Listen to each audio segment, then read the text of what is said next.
Well, we're going to break off into Obi-Wan because that's the hot property right now. And that's the one that we've all seen. We're all up to date on it. Yeah. So spoilers, potentially, guys. Yes. Well, Yeah. We tried on the last episode not to reveal a certain spoiler. And then it was the day that the Day episode before. came out. Yeah, that picture that it was released. Tuesday or Wednesday. They showed the picture of the spoiler we were trying to avoid. And Kevin was like, well. Hey, look. Yes, we're good. We tried. Look, we didn't want to reveal anything. So you can't blame us for that. If you haven't seen Obi-Wan, we're talking about it. Yeah. So shut it off now. Yeah. Yeah. Don't make them turn on their rave lights. We appreciate you for Yeah, being with us we so will. far. We will hypnotize you with the light, so therefore you will not.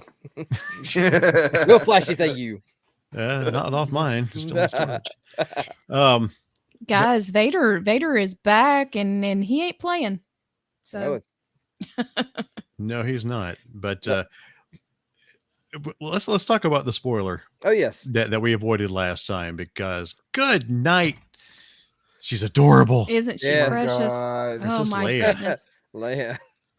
Leia as a 10-year-old, Mhm. and she is just as butt kicking as ever as a 10-year-old. She is the Leia that you would expect. And that training, the training that in the Legends books and comics and everything, it was always like Leia. She obviously had a much different upbringing than Luke. But very opposite ends of the spectrum. Right. Whereas with her, it was just responsibility, and she was trained to resist torture, to resist, just giving out information. So seeing this last episode where they were trying to get information out of her, and then she was just basically messing with them. That was one of the coolest parts of this whole thing, was just seeing Leia go, yeah, but can I talk to Bail? Yeah. And she's like, you little I talked to my dad. please. Yeah, she's absolutely precious. And she was a very welcome surprise in that second episode or the first episode. Now, So we're gonna jump around, guys. Probably Yeah. talking Yeah. about this. Yeah, we're not doing an episode by episode synopsis. Yeah. We're going to talk about We're the going to show. be all over the place with thoughts and the. Because we've only got 2 more episodes, right? Right. Yeah. Right. Well, one of the things Dadgummit. I did want to cover on this was the big question. People have just been up in arms. Is like that one episode where Vader has the opportunity. When he's trying to turn Obi-Wan into crispy bacon. yeah. By dragging him across, which I've lovingly started to call what I call it, flamey pop rocks, which he just kind of put them out and then he just let them put them on fire, and then he partially puts it out, but then when the loader droid comes to pick him up, he doesn't do anything. The thing is, he didn't do anything physically, but what Vader wants from Obi-Wan at this point is fear. Yeah. He wants fear. Yeah. He wants him to fear him, like fear what's going to happen. Right. So that's almost as powerful as him actually capturing him and taking him in to torture him, because he knows that. Okay, you think his PTSD was bad before? Wait until now he's after he's out of the back of the tank. I mean, granted, it seems like in this last episode, Obi-Wan's kind of getting it together a little bit. But it's more like out of reactionary, like I've got to, or everyone with me is going to die. Yeah, survival, kind of a survival mode type Yeah. thing, mindset. Yeah. Say what you And will I- about the pop rocks, though.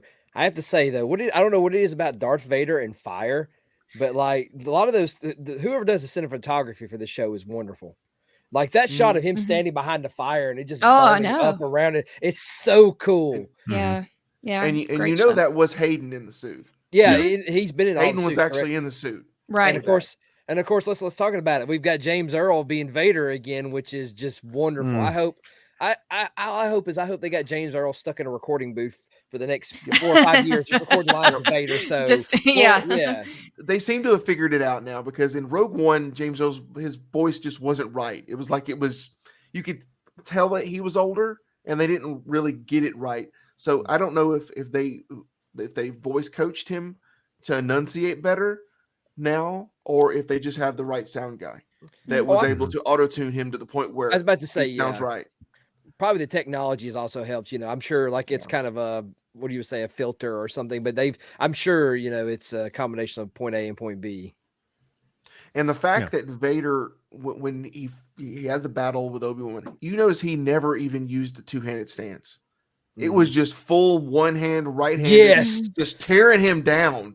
And I was like, this is, I mean, they said this before the show came out. This is peak Vader. This is him at his peak. Without a doubt. He's phenomenal. And just like, I am what you made me. Oh, yeah. Oh my God. Everything about that whole scene was fear. He wanted the fear. Like, I want you to fear me. Because, I mean, the thing is, he's known Obi-Wan's been around, but Obi-Wan hasn't known he's been around. Yeah. Yeah. So he's been trying to find him for a decade. And now he finally gets to him, and now it's all about fear. That's just like, that is just everything Vader. He just wants you to fear him. It's kind of like the cat and the mouse. The cat's just going to keep messing with the mouse. He's not really going to kill him, but he's inciting that fear. Like, I could. Well, I take that, but this also a lot of this is probably a lot of pent up stuff Anakin's carried from him, because he's always been, Obi-Wan's always been there to tell him, no, don't do this, no, don't do this, no. And now he has the upper, he has the higher ground. Exactly. He has the and you can tell Vader is the one who trained the Inquisitors, or who is keeping their code, because Vader just walks down the main street, and he's just like, I'm gonna drag him out. Because I'm just going to snap this guy's neck. I'm going to choke this person. I'm going to drag them choking behind me. I'm going to do everything I can to make Obi-Wan want to come out. And thankfully, Obi-Wan was smart enough at the very least to not, which sucks. But I mean, that's the Inquisitors have been very clear. Like, we use the altruism and the positivity of Jedis against them, because they can't help it. They can't help but to be good. And we're bad, and all we get to do is wait for them to show themselves. This, like I said, they hunt themselves. Yeah, they'll bring themselves out. What did you guys think about this last episode when we went down and we saw what the big secret is in the Inquisitorium, or whatever they call it? Now, are they like? I'm assuming they're dead, but are they like encased in like amber or what? Well, it looks like amber. Jurassic World. No, so the whole thing behind this is when a Jedi dies, just like when the Emperor died, his essence is still in the space above Endor. He's still there. You can fly through it and you can feel him. If you're number one is trophies. Yeah, that's the big thing. I think. Number two is, let's just say you're a Padawan and you're looking for your lost master. Well, you start looking around, and all of a sudden you pick up on the Force essence of your former master, because it's there. It's in storage and down in the vault with all the rest of the essences. You pick up on it, and that makes you want to go and rescue him. Well, I mean, you're not rescuing him now you're caught. There's no telling how many times that's happened. It's basically like a big Venus flytrap. Yeah. They just go and just kind of snatch in on you, and then they've got another Jedi, which is why you saw Padawan, Padawan learner there. Pretty much anything they could do to potentially make a honeypot for Jedi to come in, and that just makes it easier on them. Why would we hunt you? Right. You're going to hunt yourself. You'll come to us. Yes. Yeah. Right. But we did get to see quite a few Jedi there. There was a rumor that one of them in the distance could have been Mace, but we're not sure if it was Mace Windu or not. The very first one that you see is it looks like a striking image of Quinlan Vos, which is another really, really big. I mean, they even mentioned him in Obi-Wan. Quinlan was here. Yeah, I remember that.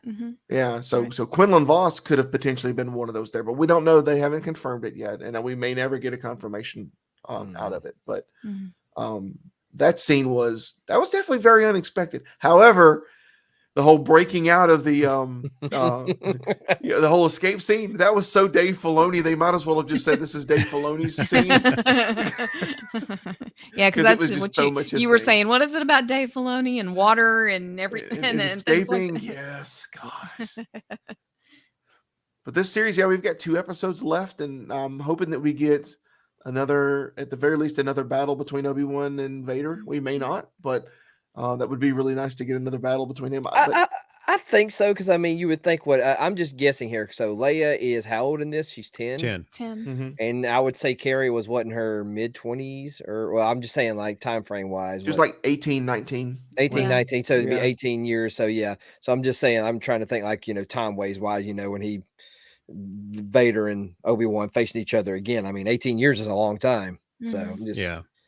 I don't see how they could sign the show off without them getting into something again. Well, correct me if I'm wrong. Haven't they already talked about season 2? There's a rumor. Isn't there a rumor that there is possibly going to be a But season 2? how? I don't know. That's just it. I don't know that that's confirmed or if that's just a rumor. That doesn't make any sense. It doesn't make any. I mean, I could see like maybe some of the characters having a spinoff, but I mean, they've already killed off the Grand Inquisitor. Unless he's really dead. Do you think he's really dead? You think we might get surprised by that? Because I know that was one thing we were talking about. He may not be dead. So well, I hope if they bring him back, they make his makeup better. Is all I gotta say. Because he did not look anything like the guy in the character in Clone Wars. Well, I mean, I had a fun thought about this. This is so weird. You know how Star Wars has always been very tied to movies. Now between Mando, Boba Fett, and now Obi-Wan, do you think that the story of Star Wars is better served in a episode like television style format? Right now it is. Yeah. It seems to be working much better for Disney. Yeah. And Disney is almost all but admitted they're gun shy about movies right now with Star Wars. Because the sequels were, they were a hot mess. I think the only thing it's done well is, the one-off with Rogue One. I wonder if, just save the movies for like special events, like a one thing, rather than trying to do a, trilogy or something. Yeah. Rogue One was done well. Solo would have been received a lot better had it not had all that drama behind it with the directors being fired and then bringing in Ron Howard to kind of clean it up. Had that not been there, Solo would have been received a lot better. So I think if they just did one-off projects, like if they actually did the Rogue Squadron movie that was just about Rogue Squadron, if they would just do that, I think it would be phenomenal. Yeah. But they seem to be stuck with it being on TV. Plus, if you think from the Disney's perspective, it's a lot more profitable overall to keep people attached to Disney Plus. Yep. Yeah. And Star Wars will do that every time. Every time. It's not Miss Marvel. People are going to go and subscribe to watch it. So, yeah. That's another show that just came out. I've forgotten about. I've heard a lot of good things about it. We'll have to watch it at some point. Yeah. Yeah. Yep. But I really like how they're bringing at least some of the. I mentioned last time, bringing in BD1 from Jedi Fallen Order, and in this episode they brought out the Purge Troopers, that are also in Jedi Fallen Order, the video game. So, I've heard people like, oh, they're going to bring out Cal Kestis or what. I'm like, I would be down with that. Even if he's just, even if he had, granted, I know none of us would have liked this, but even if he had been one of the ones in the tombs, like just to see Cal Kestis having been killed and been entombed there and been caught by the Inquisitors, that would have been something cool. Well, Fallen Order, isn't it canon?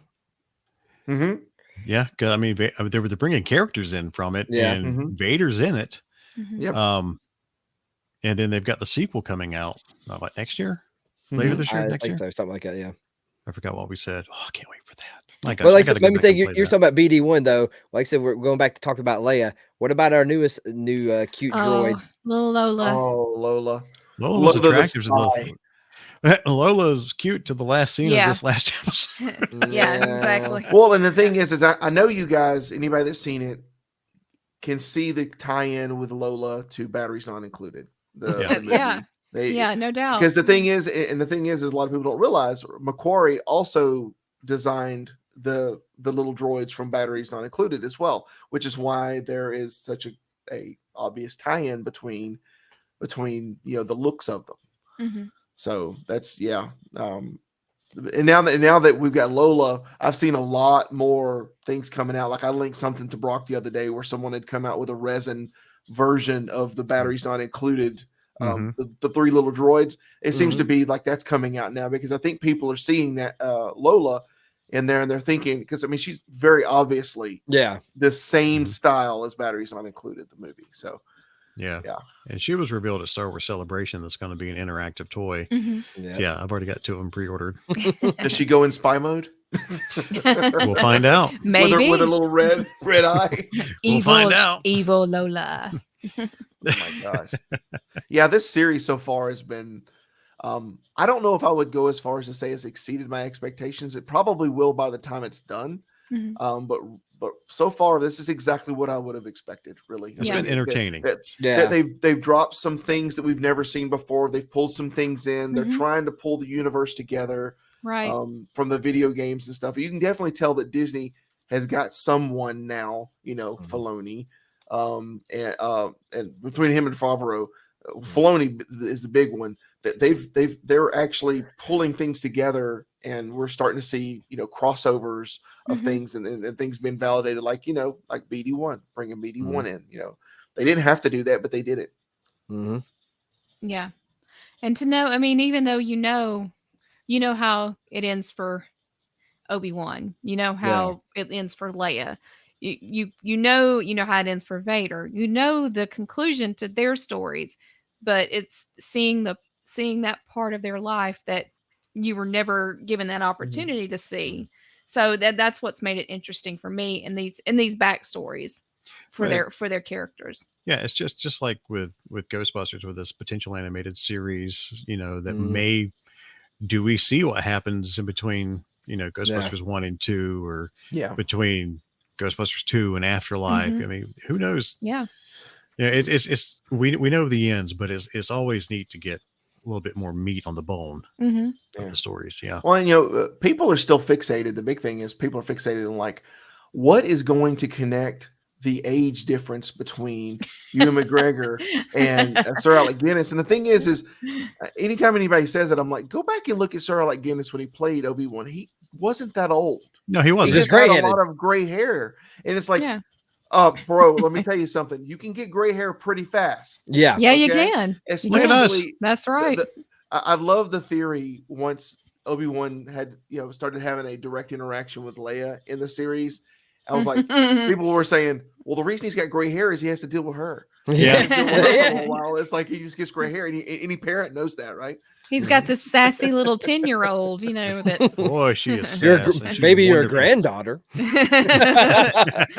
And I'm telling you something. People rally around and protect Grogu and Baby Yoda, and I'm like, people, the fandom needs to protect this girl. This girl is please don't they let. Are. I mean, seriously, she is, as an actress, you can just see, you can see a little bit of the uncertainty of a kid in her, of an actress, because I mean, she's never going to be the level of like an actor that's had their life played out, but that also plays into just how good she is as a character, because a kid would also be uncertain as well. So you can just look in her eyes and you can just tell. It's almost like that kid was born for this part. Yeah. I mean, definitely so good. Wonderful casting on their part for her in this role. And, Princess Leia is just I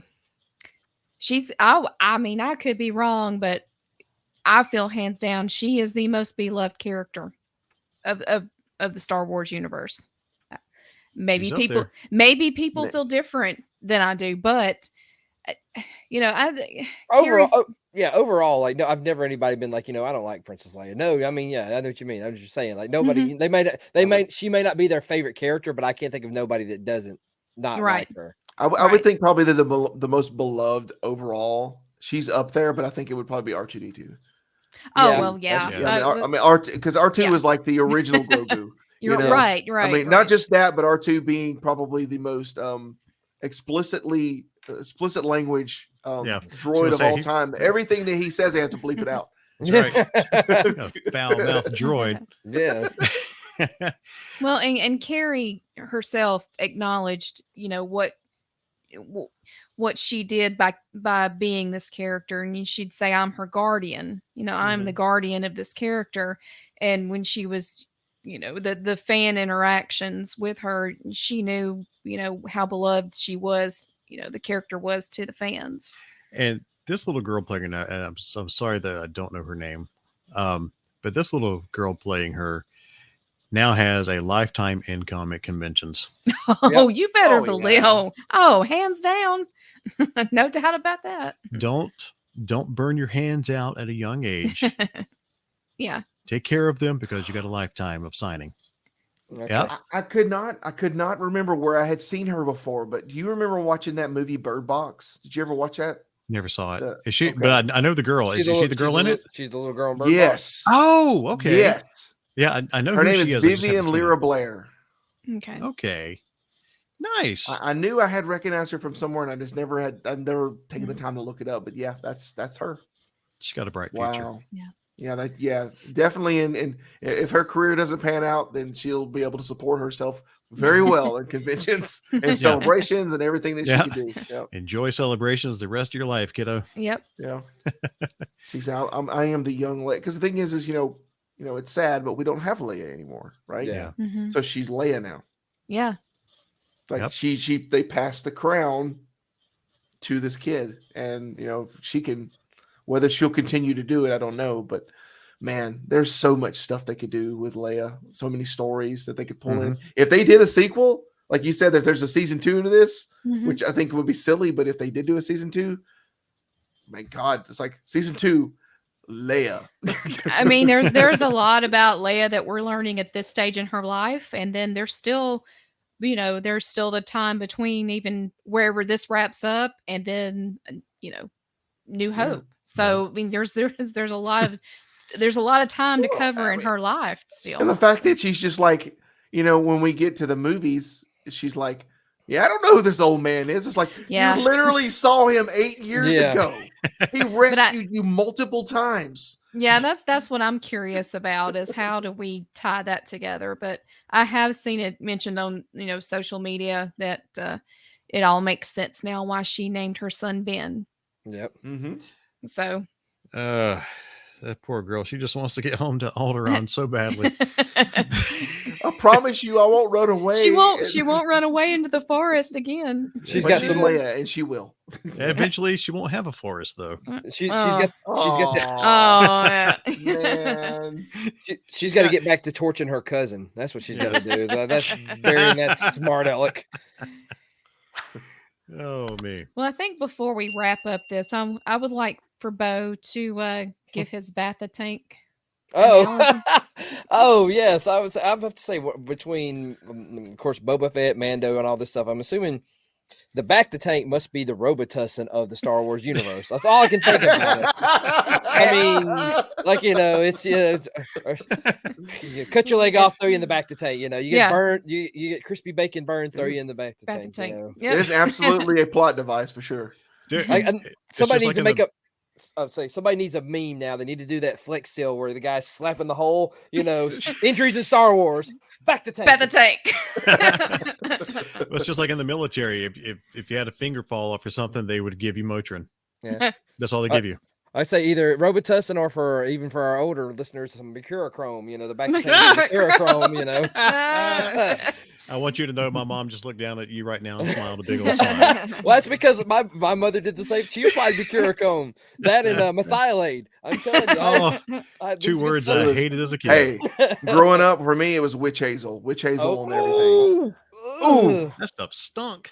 Camphophenique. Yeah, Camphophenique. Yeah. Wow, I hadn't heard that in ages either. That was the one Mom used to throw on me. Yeah. Or the one that was the subject of many, many jokes in the Alabama Ghostbusters.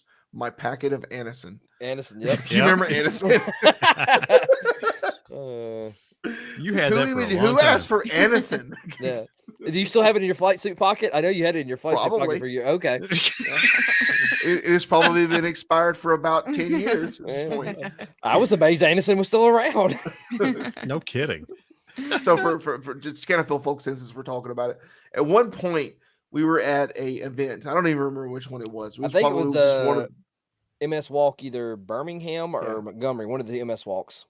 So somebody was giving out first aid kits, and it was like this little fold over plastic pouch thing, and it had Band-Aids, and it had just all the little things, and it had a little packet of one Anison pill in it.